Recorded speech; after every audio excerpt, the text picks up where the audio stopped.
हादसा हुआ, इसलिए उनकी जो उर्दू की खिदमत है इस सिलसिले में आज हम लोग बैठे हैं और ये पैगाम देना चाह रहे हैं लोगों को आज के जलसे की मार्फत से कि लोग सिर्फ ताजियती जलसा नहीं करें।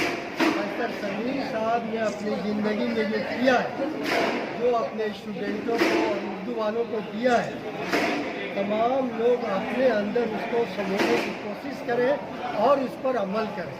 अब रह गई बात कि अंजुमन तरक्की उर्दू के लोग क्या करेंगे, तो अंजुमन तरक्की उर्दू के लोग उस पर बैठेंगे, बैठने के बाद जो फैसला होगा ये हम लोग सबको बता देंगे। फिलहाल अभी तो बोलना मुश्किल है।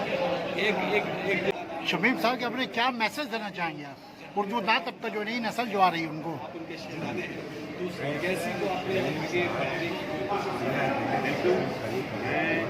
मेरा कोशिश यही है मैं उर्दू को सरकार को जोड़ के वो हो सके वो हो सके मेरे लायक मैं कोशिश अभी जारी है।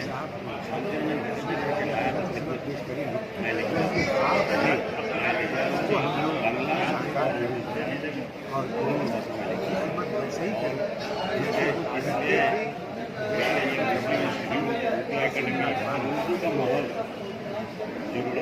जैसी तजावीज़ पेश की गई है मुस्लिम, क्या ये सब कर पाएंगे मुस्लिम इंस्टीट्यूट?